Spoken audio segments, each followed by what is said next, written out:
Hillary Clinton meeting with top U.S. intelligence officials at an FBI office just north of New York City, getting her first national security briefing as the Democratic presidential nominee this morning. Yesterday's classified briefing caps a week of questions about her email and evidence of pay for play as we learn about direct connections between the Clinton Foundation and top officials at the State Department. We're going to be talking about that this morning. Joining us right now is former New York City Mayor Rudolph Giuliani. Mr. Mayor, good to see you. I find the briefing her extraordinary. She was found to be extremely careless in the handling of national security information. And now we're briefing her on national security information. You know, she wouldn't pass an FBI background check for an assistant U.S. attorney's position. If I were a U.S. attorney, like I was 20 years ago, and she was a candidate for U.S. attorney, I couldn't hire her. And President Obama made a point of saying, oh, you know, Trump needs to make sure to keep everything secret in these national briefings. And we know what just took place with Hillary Clinton. He made no mention of Hillary Clinton. She exposed literally thousands and thousands and thousands of our most sensitive secrets to our enemies or our frenemies, however you want to describe it. Comey made that very clear when he just about said that they must have been hacked.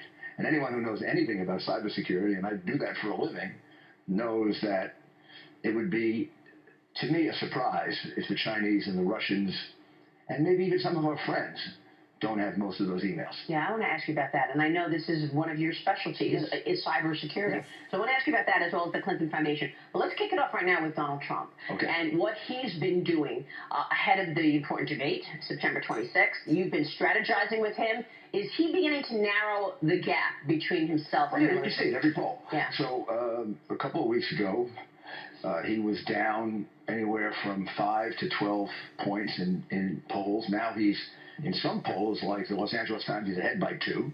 Another poll, he's ahead by 2. A couple of others, he's behind by 3, 4. So he's narrowed the gap at least in half, if not more, even with her outspending him dramatically. And he's, right after Labor Day, going to spend a lot. And in the battleground states, they're all within reach, and in a few of them, he's ahead. So this is a very, very competitive campaign.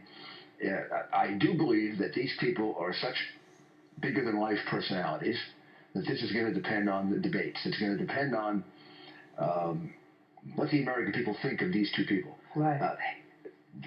40% know they're going to vote for Hillary. 40% know they're going to vote for Trump. So sitting in that television audience are probably about 20% persuadable people. And whoever does a better job of convincing them that this is the person I can trust to be President of the United States, a little bit more than that one, is going to win. And I believe Donald will do that. That's great analysis, yeah. I think Donald Trump is a terrific performer. I also think he has much, much greater substantive grasp of the issues than anybody realizes. And I think that's going to be a surprise. So how do you do that? How do you prepare him, help him to prepare that he has his arms around the issues of the economy and about national security, and that he has a plan in place? So I would say he's better prepared than she is because he gets interviewed much more than she does. So an interview is a debate. And what's a debate? If you're moderating the debate, you're asking both people questions. That's what you're doing with me right now. Right. And his familiarity and his comfort in being in the interview process, which he does with both friendly and unfriendly reporters, has really prepared him well for the debates. That's a good point. And she hasn't even given a press conference. Instead of Donald Trump doesn't want to, nor do I think it would be a good idea for him to do one of these, like, you know, stand up at the podium and somebody plays Hillary and then we do a whole scripted thing. He would like the American people to see that he's not the typical politician, that he's an authentic guy, and he's going to talk to them straight from the heart and tell them what he thinks. And it's worked for him before. I think it's going to work even better now because they have set the bar so low for him. If you listen to Hillary, you're going to expect, the demon to come out on the stage. And I know what a kind man he is, what a good man he is, how many people he's taken care of. And that's going to come through. But will she be able to outdo him on specifics? I mean, let's face it. She was there as the head of the State Department. She was there as the First Lady. I mean, she's going to have the experience card to play. What is he going to use to prove to the American people that, yeah, I have a plan to fight ISIS and take ISIS down. Okay. I have a plan to create millions of jobs. So I don't want to give away any secrets in the debate, but this is not a secret because we keep saying it. Her experience is the worst thing she has going for her. Because she was a terrible Secretary of State. I mean, she can't go to a subject about foreign policy where she hasn't made it worse. Libya is worse. Iran is worse. Iraq is worse. Syria, 300,000 people killed while she was Secretary of State. Wow. And then there's ISIS. And then ISIS emerged because she and Barack Obama and Joe Biden pulled our troops out of Iraq, right, leaving a vacuum, and that vacuum was filled by ISIS. You tell me the place where she's going to go. She wants to go to Russia? Well, she reset the relationship with Russia. Russia took over Crimea, and she got a great deal of money, in excess of $130 million from Russians into the Clinton Foundation, and voted in favor of giving Russia uranium. How crazy is that? Yeah. Voted in favor of giving them uranium. Meanwhile, $130 million goes to the Clinton Foundation, and before that deal was even put together, her husband helped to put the company together in Kazakhstan, and they made a lot of money on that. This is a totally corrupt State Department. Let's be clear. Uranium is the stuff used to make nuclear bombs. And some of that uranium, which the Russians promised us would not go to Iran, went to Iran. Mm-hmm. So what she did was she sold out our country. Right. So she sold 25% of the U.S.'s uranium Republican to Russia. Secretary of State. The headline in the New York Times would be, Clinton sells out America. But because the New York Times fawns over her, and has forever, you end up on, someplace with a little watered-down story. Well, it's not going to be, that's not going to be bad luck in the New York Times. The Clinton Foundation is, to me, equivalent to Watergate and the Teapot Dome scandal in terms of scope. You have, just read Clinton Cash, and then do a little independent research, and you will see we're talking about at least 12 RICO predicates. This is a racketeering enterprise.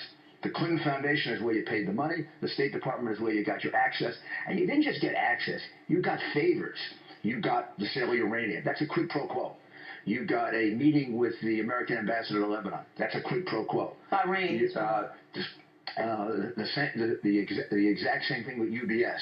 You put $130 million in, and you get her intervening with the Internal Revenue Service to go easy on UBS.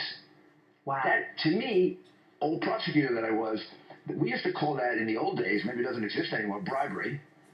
And I put RICO cases together, racketeering cases together, on far less than that. Well, when you look at the timing of it, like, for example, the uranium deal, it was right then that then the Clinton Foundation got this money, hundreds of millions of dollars. Which also, by the way... And then Bill Clinton got $600,000 for a speech. Which undermined our national security and puts us in jeopardy. Is that resonating with voters, though? I believe it's death by 1,000 cuts. I think there's so much now that even the most loyal Hillary people and the people who are worried about Trump have to see that this woman, she handled the State Department in a way that it was a racketeering enterprise. Well, we know that 50% of her meetings were with donors. So you know how to get a meeting with the Secretary of State and donate to the that Clinton is with Foundation. a promise to the President of the United States that I will separate the affairs of the Clinton Foundation, and I will stay out of it. Somebody said to me the other day, look, they're still asking for money, and they're telling the world, give us the money now, because after the election, when my wife wins, we're going to stop foreign donations. So it's basically a welcome, okay, send us the money now for the Clinton Foundation, because we're going to stop accepting donations. Yeah. They should just stop accepting now. Of course they should stop now, but, she may lose. And then there's going to be no money going to the foundation, so they want to... Oh, they're worth $130 million. They'd like to be worth $200 million. I mean, remember, this is a woman who was broke when she left the White House, and now she's worth $130, $140 million. That's tough when you've been a senator and held a public service job during all that period of time. Well, we'll see. We'll see if Donald Trump keeps on those messages and Donald Trump should stick on the message that she sold out her office of Secretary of State. She made it a pay-for-play operation. And she put our national security in grave jeopardy. Rudy Giuliani, great to see you as always. Thank you so much, Mr. Mayor.